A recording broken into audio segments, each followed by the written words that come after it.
Hello everyone good morning. अनि आज चाहिँ हामी सीतापुरा जाँदैछ वाइट फिल्ड है। अनि यहाँ वाइट फिल्डको ब्रान्चमा आज चाहिँ हाम्रो ट्रेनिङ छ। अनि मेरो र प्रिया बहिनीको तपाईँले देख्न सक्नुहुनेछ उहाँ चाहिँ हुनुहुन्छ हाम्रो बहिनी ट्रेनिङमा निस्केको सँगै आऊ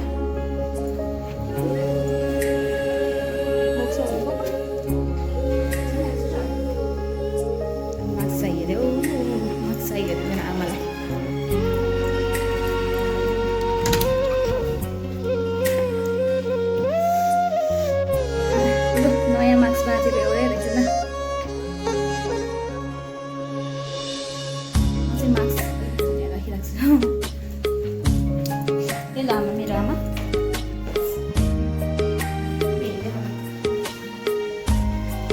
निस्किनु लागेको भन्ने हुँदैछ।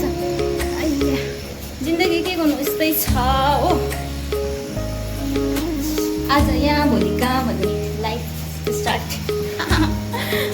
अहिले यस्तै लाइफ चल्दैछ।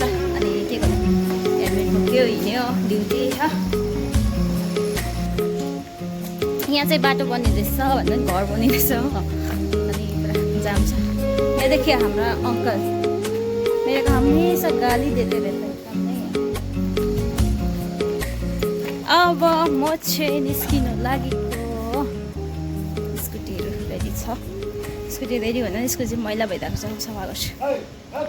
मलाई हट्टुसे जग्गा एकदम राम्रो लाग्छ बस्नु ओर्नु, तर ट्राफिक ठ्याक्कै मन पर्दैन। कहीँ निस्किन्छु कहीँ जान्छु भने यो ट्राफिकले गर्दा पुरा पहिला जाम हुन्छ है। अन्त जहिले पनि ढिलो हुन्छ। जहाँ जानको लागि ड्युटी भयो कहीँ टाढो टाढो जानुपर्छ भने पुरा ट्राफिक हुन्छ नि हो। यहाँनिर बाटो पनि फेरि यस्तो चेपचेपबाट छिर्नुपर्छ हो। ढिलो भएको बेलामा कोही कोही बेला त कहाँ पुग्नुपर्छ। अब हामी चाहिँ आइपुग्न आँट्यो किनभने आधीखाले बाटो पुग्यो। म चाहिँ आइपुगेँ। अब चाहिँ यहाँनिर साथी बहिनी उभिरहेको छ त्यहाँनिर।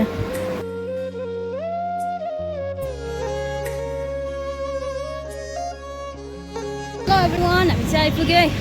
अब यहाँनिर तपाईँहरू देख्न सक्नुहुनेछ हो। अहिले चाहिँ कति बज्यो भन्दाखेरि 11 बज्यो। 10:30को ट्रेनिङ गाली खाने 10 भइसकेको छ। मार्क्स निकाल्नु नि देखिन मेरो ह्यान्डसम दादा हो।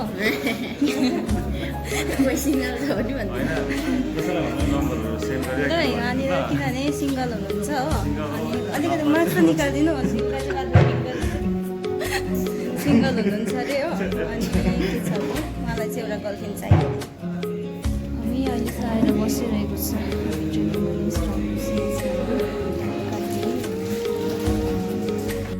हेलो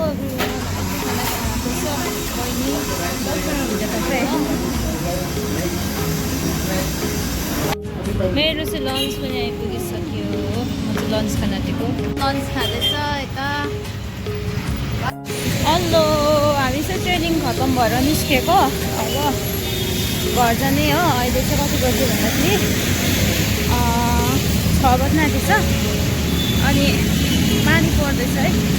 बस पानी परिरहेको भित्रै जाने भयो घर। कहिले नै यत्तिकै ट्राफिक रहेछ। अनि म यो भिडियोलाई चाहिँ यहीँ राख्दै बाई बाई एभ्री वान। फेरि नेक्स्ट भिडियोमा मिलेंगे। Thank you.